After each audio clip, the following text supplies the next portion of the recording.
आपने तमाम अवतारों की बात कही, कोई ऐसा भी आपका भक्त हुआ है जो बहनों के साथ में अवतार लिया हो? सुखदेव भगवान श्री महाराज परीक्षित को सुना रहे, हाँ, कर्दम ऋषि के यहाँ कपिल भगवान का अवतार हुआ।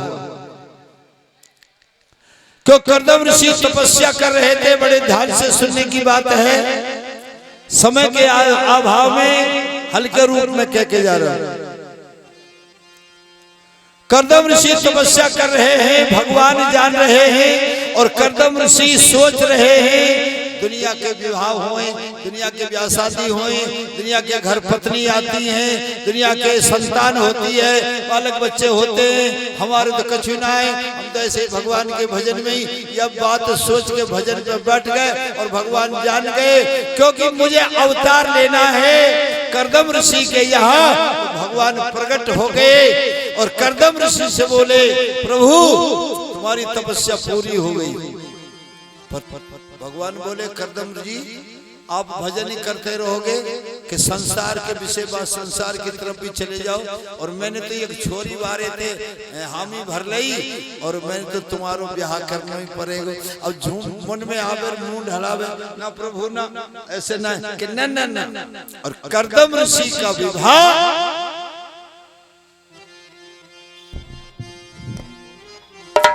अदिति के साथ किया। अब कर्दम ऋषि बुढ़े, पत्नी जवान, मामला गड़बड़ हो गया। विवाह के जब आए तो कर्दम ऋषि की झोपड़ी में सैकड़ों घोंसले लटक रहे हैं। उनमें किसी में चिड़िया है, किसी में कबूतर है, किसी में तोता है, किसी में मैना। सब नीचे को देखा तो कुटी में कम से कम 250-300 बिल्ले, कम सांप, कम गोरा, कम बिच्छू, कम कछु। इसको देख और जैसे झोपड़ी से बाहर मुंह निकाल करके देखा तो कुटी के पास में गंगा जी बह रही है। आज पत्नी बड़ी खुश है, मेरे पति की तपस्या से इतना। और गंगा जी की तरफ निकाल के देखा तो शेर, बकरी, गाय, गऊ सब एक जगह पानी पी रहे हैं। यह कर्दम ऋषि की भक्ति का फल था। कर्दम ऋषि ने कहा, चलो गंगा जी में स्नान करेंगे। अपनी पत्नी का हाथ पकड़ के दोनों ने गंगा में स्नान किया। जैसे गंगा में डुबकी लगाई तो उस उम्र के थे और गंगा में डुबकी लगा के बाहर निकले तो दोनों 40-40 वर्ष की उम्र के हो गए। बोलो कर्दम भगवान जय हो। वादा ये था भगवान से कि एक पुत्र पैदा होते ही वन को तपस्या को चला जाऊंगा। अब एक पुत्र की बाट में कर्दम ऋषि के 9 बेटी हो गई, 9।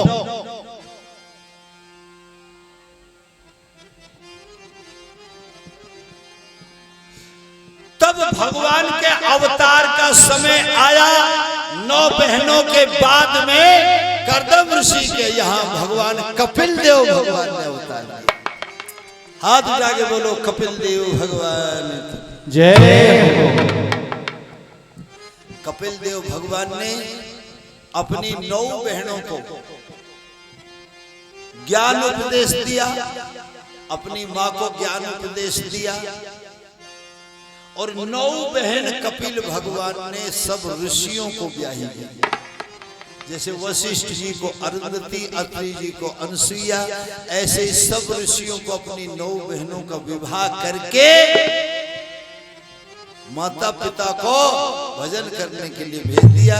छोटे से रूप में कपिल भगवान के अवतार की कथा सुनाई।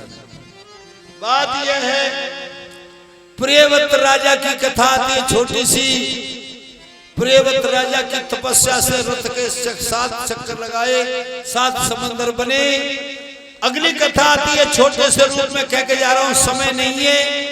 जड़ भरत जी की कथा आती है। जड़ भरत जी गंगा के किनारे हैं। तपस्या से गंगा जी भी झूम रही है। एक दिन ऐसा हुआ, ये संसार मोह माया के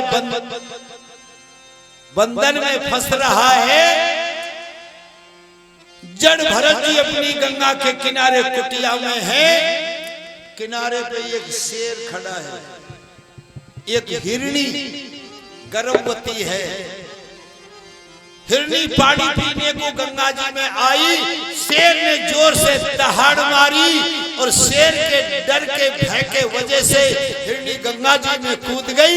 जैसे हिरणी गंगा जी में कूदी तैसे ही हिरणी का गर्भपात हो गया। हिरणी का बच्चा जल में गिर गया। हिरणी तो भय के मारे खत्म हो गई, लेकिन वो हिरणी का बच्चा गंगा जी के जल में पड़ रहा। और जड़ भरत जी ने सोचा, अरे जंगल का जीव है, पशु है, उस बच्चे को उठा लाए, 8-10 दिन अपने पास में रखा। यहाँ तक तो ठीक थी, किसी बच्चे के जान बचाई, किसी पशु के बच्चे को प्यार दिया जड़ भरत जी ने। पर यह गलत हो गया कि उसमें मोह बढ़ गया हिरणी के बच्चे, और मोह इतना बढ़ गया, उसी के अपने पास सुलाए हिरणी के बच्चे को, हाथों से हरी हरी दूब खवाए हिरणी के बच्चे को, हिरणी के बच्चों को हाथ से जल पिलाए। बस हिरणी का बच्चा इधर उधर चला जाए तो भजन रह जाए। जो 100 माला का भजन करते थे जड़ भरत जी, अब तो हिरणी के बच्चे को के कारण 30 माला में आ गया। भजन छूट गया, मोह फंस गया।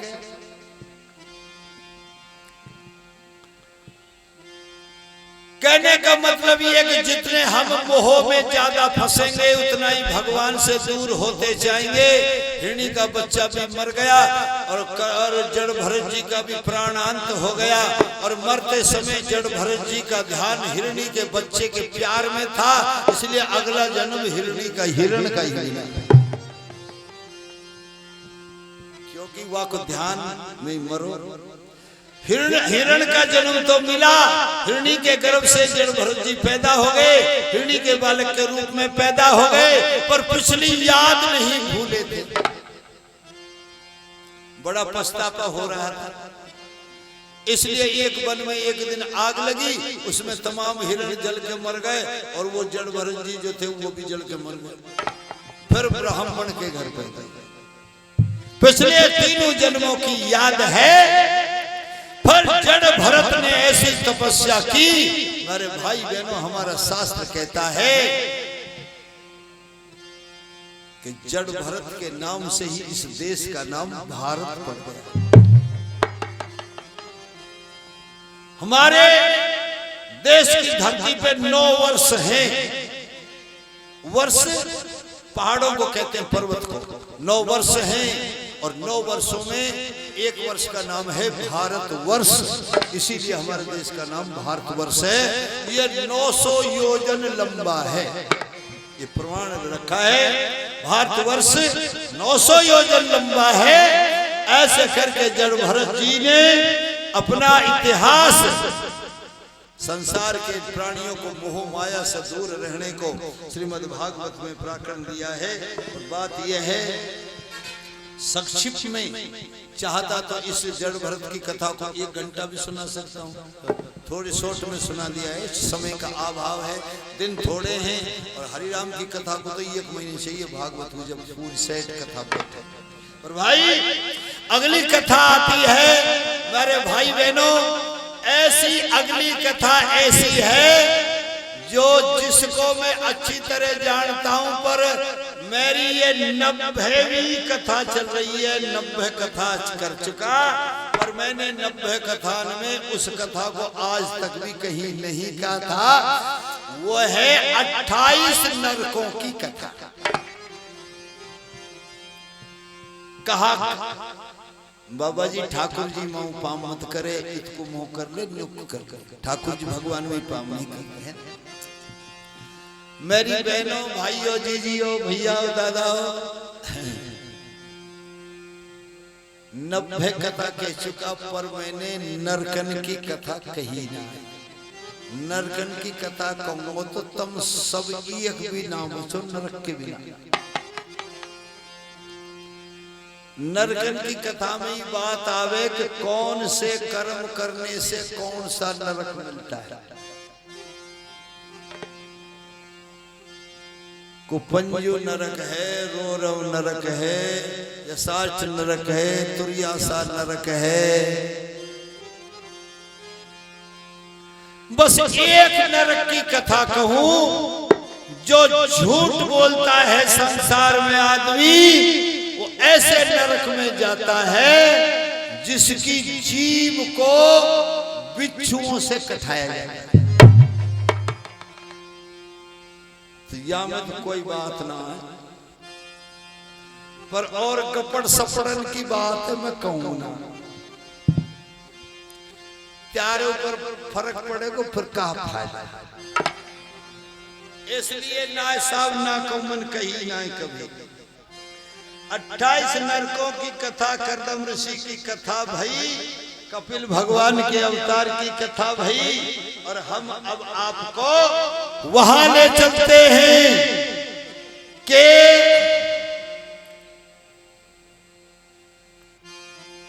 महाराज परीक्षित पूछते हैं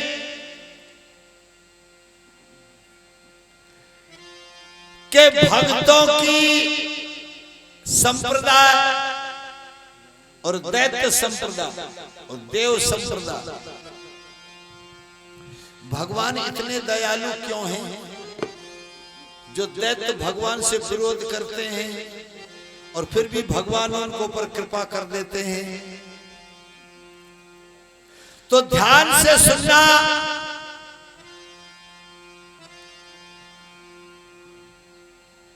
महाराज सुखदेव भगवान कहते हैं कि हे राजा परीक्षित, श्राप के कारण एक राजा हाथी का रूप धर कर लिया, गज का रूप धर लिया। सुखदेव जी कहते हैं जो भगवान पे विश्वास कर लेता है, भगवान उसकी लाज लज्जा रखते हैं। उस हाथी के 100 हथनी है पत्नी, 100 हथनी देसी भाषा में कथा के गुण अगर मगर ना बोलना। हाथी के बैयर बानी 100 और एक एक के 2-2 बेटा, तो 4 से छोरा और 100 पत्नी, 5 से तो वाकई हितैषी हो गए। कमल सरोवर में अपने परिवार के साथ क्रीड़ा कर रहा है। पहले पिछले जन्म में ऋषियों ने वरदान दे दिया था, क्योंकि एक दैत्य ने पानी में घुस के, ऋषि मुनि स्नान कर रहे थे और पानी में घुस गए, नीचे डुबकी लगा के एक महात्मा को पांव पकड़ के खींच लियो। महात्मा ने श्राप दे दिया, जा साले मगरमच्छ का काम करता है, जा तो अगले जन्म में मगर है। वो मगर भी वही कमल के कुंड में है। अपनी परिवार में, अपने बालकन में, अपनी पत्नियों में गजराजा विहार कर रहे हैं। श्राप का समय आ गया और गजराजा को, हाथी को पांव पकड़ के वाई मगर ने और भीतर खींच के ले गए, भीतर खींच के ले जावे लोग। हाथी बोलो, हथनी इनके बोलो, अरे तुम क्या कर रही हो, अरे मुझे बचाओ, ले जा रहा भीतर खींची ले जा रहा। सब हथनी ने सूंड में जोड़ के सबन में हाथी खींचो, पर ग्रहा इतना बलवान था कि तिल भर सबन ने भीतर को ले। फिर छोरा लगा दे, 4 से छोरा और 100 बैरबानी, 5 से घर के लग गए, पर फिर भी वो ग्रह हाथी को पानी में खींचने ले जा रहा है। जब बालक डूबने लगे, जब हथनी बोली, मैया बोली, छोरा थे बूढ़ा बड़ो डोकरा है, मर जान दो, तुम काई को मरो, छोड़ के सब करिया। बस यही बात सोच लियो साहब। हमारे त्यारे कितने कितने बालक हैं, 2-2 काई के, 3-3 काई के, 4-4 काई के, 6-6 काई के, 6 से ज्यादा तो 6 तो वाकई होंगे जन बहुत कर छात्र नहीं होंगे ही ना। इसलिए मैं निवेदन कर रहा हूँ व्यासपीठ की ओर से नहीं, व्यासपीठ से 1 मिनट के लिए अलग हट के कहता हूँ कि भाई संतान अच्छी होती है। सगर राजा के 60,000 बेटा है, तो भैया औलाद पुत्र प्राप्ति करो, संतान होने दो, सब भगवान की कृपा है। अब बहू बेटी को बेचारे इनको पता ही ना, पर एक एक बालक हुयो सोई बंद करवाई दे। उम्र को तो फिर कहाँ जाओगे? अरे दो दो चार बेटा 2 बेटी तो होनी चाहिए। पहली बात यह है कि 4 बेटी 2 बेटा हो, पर कोई सोच लिया बात जिस दर मन कर वैसे करिए। कहने को मतलब ये है कि अंत समय जब आया, जब पति पे भारी विपदा पड़ी, ग्रह ने जल में खींच के ले गया, तो बैरबानी ने भी साथ छोड़ दिया और बेटा ने साथ सब हट गए। डोकरा ये मर जाए, हथनी ने कह दे बेटा तब मर जाओगे, मोको बेटा कहाँ से आएंगे। 400 बेटा ने ले गई बगदाई के। फिर तुम काय पे मर रहे हो ये डोकरा? या सोच लियो, अरे ठीक है गृहस्थ धर्म है, निभ रहा है, पर ये है जब संकट की घड़ी आवे ना, मरवे को टाइम आवे ना, जब कोई काई के संग नहीं मरे। ये परसों की कथा में आवे गो, भगवान काली देह में कूद गए, जसोदा दी खूब तड़फड़ाई, पछाड़ खाई काली देह पे, पर मर की ना गई कन्हैया से। अरे भगवान के संग भी ना मरे कोई भी है। ये तो बैरबानी थी तो बेचारी बेला भी कह दिए हैं मैं तो मर जाऊंगी, तू मत जाएगा। ऐसा कछ ना है, कोई ना मरे, कहीं भगवान के संग ही नहीं मरे कोई। जब बात ठीक है, अब सब हट गए और ग्रह गज को खींच के ले गया। जब गज राजा ने सोच लिया कि मेरी बैरबानी, मेरी पत्नियों ने भी मेरा साथ छोड़ दिया, मेरे पुत्रों ने भी मेरा साथ छोड़ दिया, मेरा सब परिवार मुझको काल के मुंह में धकेल के चले गए, अब तो मेरा कोई नहीं है, अब तो बस एक ही है।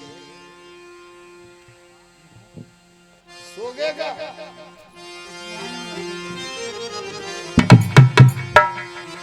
ना जी, इतना खावे मेरे साथ। कथा कथा में जिंदे रहे करो भैया। और गज राजा को बस विश्वास आ गया और वही आदमी ध्यान आ गया। जल से ऊपर सूंड करी, जल में से एक कमल का फूल तोड़ा, सूंड में कमल के फूल को पकड़ा और कह दिया कृष्ण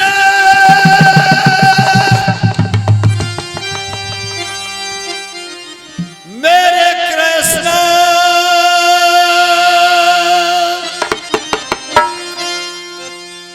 मेरे कान्हा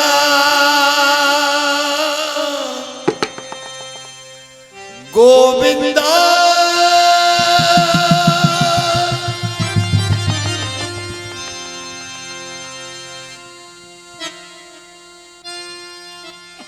तो बिन कौन हमारो कृष्ण नक आके दरस दिखा दे।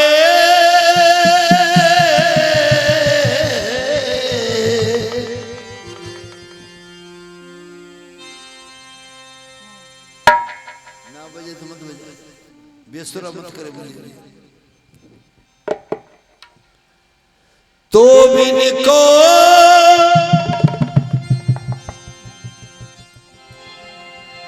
हमारो कृष्णा आके दरस दिखा दे।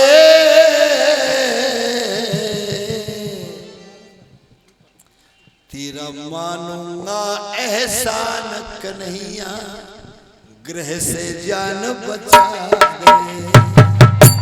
मानूंगा एहसान कन्हैया, ग्रह से जान बचा दे।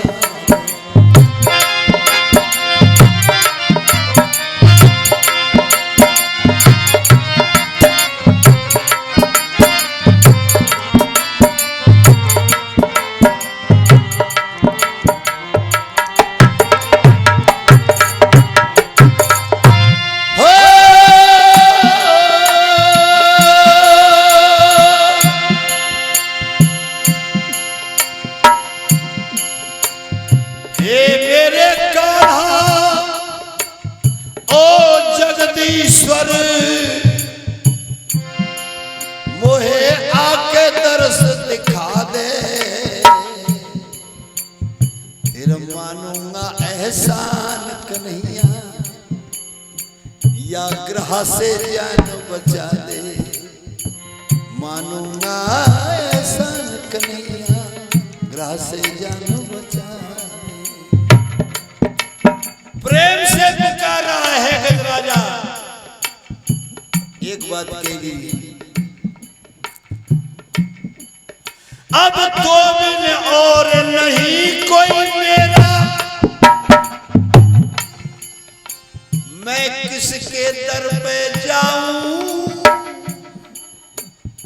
इसीलिए मेरे कान्हा जी तेरे चरणों में पुष्प चढ़ाऊं, चरणों में फूल चढ़ाऊं।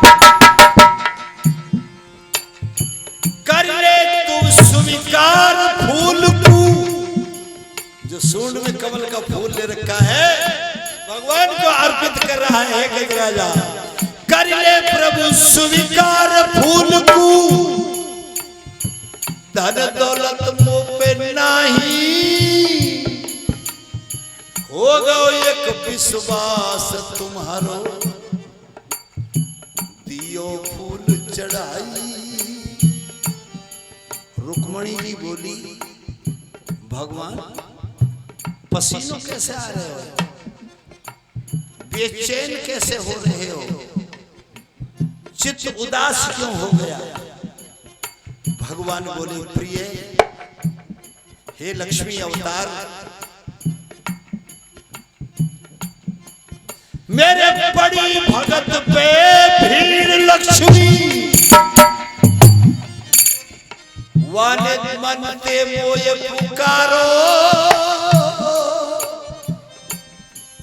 अरे मेरे भगत बचाए बेकू, जानो जरूर हमारो, मेरा बहुत जरूरी जाना है।